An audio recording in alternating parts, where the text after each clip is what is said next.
Looking to the future. Looking to the future, we must first turn back and gaze upon the past. And though our broader perspective is always intergalactic, a focus on the local, and even the hyperlocal, can be clarifying.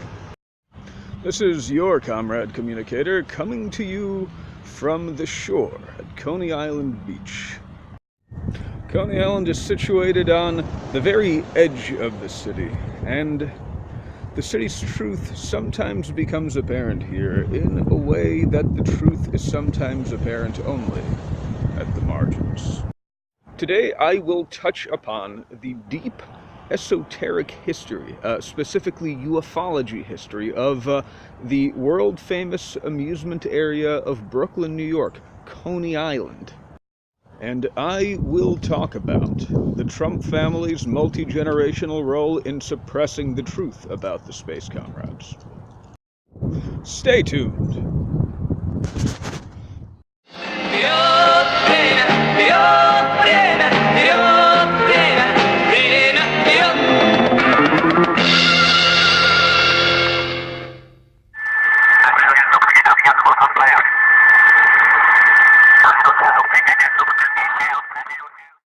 Looming behind me, perhaps a little ominously, is the Coney Island parachute jump, known locally as Coney Island's Eiffel Tower. New Yorkers will doubtlessly be familiar with the structure, either as a landmark or a disused amusement. And it is this so-called parachute jump that will be the focus of this video. Now, the official story, the story that we're generally familiar with if we know something about the history of Coney Island amusements, is that Mr. George C. Tillieu, a local capitalist, a proprietor of the world-famous steeplechase park, whose logo, the logo of this park, the famous steeplechase funny face, now associated with Coney Island Civic Pride and currently displayed in the front of the new Luna Park, the new park built during the recent redevelopment. You see behind you that George C. Tillieu saw this training machine, this training exercise, this parachute jump in action, and thought that it would make a hell of a ride, and bought it and brought it over here. But what is unsaid, what is unknown, is that in fact he was not simply buying it for an amusement, and in fact this was a joint venture with Northrop Grumman and with the American military at the time, because the parachute jump served a dual purpose. What you see before you is an official New York Parks Department summary of the narrative about the so-called parachute jump, the so-called Coney Island parachute jump, and even this story admits to the military-industrial involvement in its design, and admits to the role of a certain naval officer by name of Commander James H. Strong. But what the story omits is far more interesting than what it admits. It's only when you know about Commander Strong's involvement in the Navy's investigation of the Foo Fighter phenomenon that the truth of the matter about the so-called parachute jump becomes crystal clear. Now, it becomes quite obvious if you take a serious look at the top of this structure that it is not merely a ride. It is a receiver transmitter, as well as a landing pad for something that is very strangely saucer-shaped. And friends, that is exactly the true purpose, the esoteric purpose of the Coney Island parachute jump. Our Eiffel Tower is not merely a landmark. It is, and it was once an active part of the military-industrial complex's program of attempting to contact and make some kind of investigation into what was then known as the Foo Fighter phenomenon, which we now understand to be, know to be, the intergalactic vehicles of interstellar communist civilizations. Take note of the high-rise residential buildings just beyond the cyclone. You are looking at Trump Village, the only project that Fred Trump, Donald Trump's father, had ever put his name to. Now, I'm sure that it'll surprise none of you to know that Trump Village was notoriously racially segregated. These were known as mansions for the working class, but knowing what came after in the Trump family history, it won't surprise you that this was meant to exclusively apply to the white working class, so-called, because despite losing a number of lawsuits and being forced by the federal government to integrate, Fred Trump and his son, who was a manager there when he was a young man, kept the place strictly whites only. Now, Fred Trump was certainly one of the major players in Coney Island development in the mid-20th century, and he bought up a lot of land as the amusements were waning.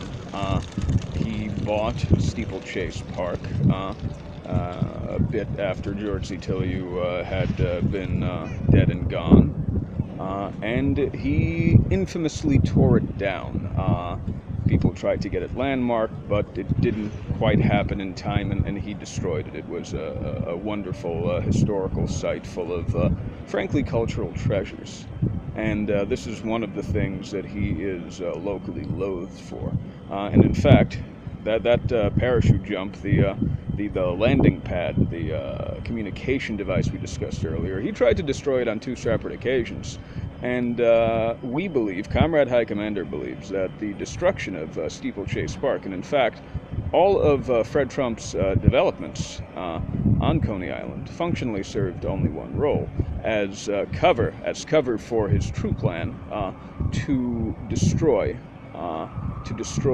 this device for contacting the space comrades, because at this point, the American government had conducted its investigations and had figured out exactly the nature of the interstellar communist societies, and wanted nothing more but to cover it up, to cover everything up. And Fred Trump, through his colleague, the master of New York land use policy, Robert Moses, was tasked with this, and this is what he finally failed at, because we still see it standing before us. But in a way, he did succeed, because it is no longer used for this purpose, and its true purpose has, in fact, been forgotten. As an addendum to this history, it should be noted that the Trumps were so embittered by their failure to either develop the grounds on which Steeplechase stood, which they had destroyed, and their failure to even take down their main target, the Coney Island parachute jump / UFO contact array, that they sought to destroy all traces of the funny face from Coney Island. And as you can see, they have failed. And what I am trying to get at here is that perhaps instead of Guy Fawkes, anti-Trump protesters should wear the Steeplechase funny face, because for all of the clickbait that you see, share this photo Trump doesn't like, how derpy he looks in it, what will really get his goat if we all show up to the White House lawn, if getting Trump's goat is what you want to do. I honestly don't see much utility in this, but if that's what you're doing, do it effectively. Show up as the Steeplechase funny face. Friends, I've taken you to this secluded and secret place, the underboardwalk of Coney Island. If you have ventured here in the last 2 decades, but why did I bring you here? I have taken you to the underboardwalk precisely because what I'm about to discuss is far too sensitive for the light of day, friends. Far too sensitive for the light of day. It concerns the last election. As you may know, the winner of the election, Donald Trump, won through the intervention of 2 agencies, the FBI and the FSB, both of which are known to be the top suppressors, the top enemies of UFO disclosure on this watery little planet, friends and comrades. And his opponent, for all of her faults, neoliberal, etc., bourgeois, terrible person, Hillary Rodham Clinton. She promised full UFO disclosure at the behest of her campaign manager and confidant, John Podesta, who, few know this, but he is very well known in the ufology community, and for all of his other political faults, a friend of disclosure, a champion for disclosure. And of course, the powers that be could not allow this, even though before this promise, before this turn in her campaign, she was their choice. She was the choice of the ruling classes. And this is the point here. The Trumps have been doing this for 2 generations at least now. They've been scrambling towards wealth and power, largely through deals made that depended on their complicity as the stooges of the cover-up, the anti-disclosure agenda. And this is very relevant to our current political moment because the most direct and virulent forces of anti-disclosure reaction are currently in power, and they're in power precisely and only because of their anti-disclosure stance. Now, friends and comrades, as we're wrapping up this video, I want to leave you with this. This isn't just history. This isn't just about the past. It's about the future and the present. Let's delve into the slightly recent past for a moment.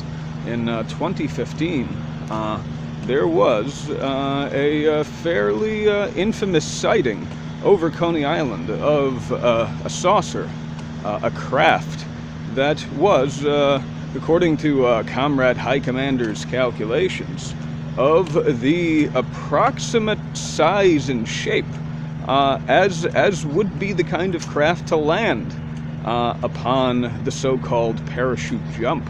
And this is vital information for those of us who want to have direct contact with the space comrades. Friends, we don't even need to seize SETI and CERN. We need to seize the Coney Island parachute jump. We have a chance. We know that there is at least one craft out there that was active in the area looking for its old contacts from the 40s as of 2 years ago, right in the neighborhood. And if we are able to put the so-called parachute jump back into its old line of work, into its old purpose, we may be able to accomplish our ends. We may be able to achieve an intergalactic communism through contact with our space comrades. Friends, comrades, I'm afraid this is it. This is it for Coney Island. This is it for this video. I bid you adieu with a resounding long live Posadas! Long live Comrade High Commander!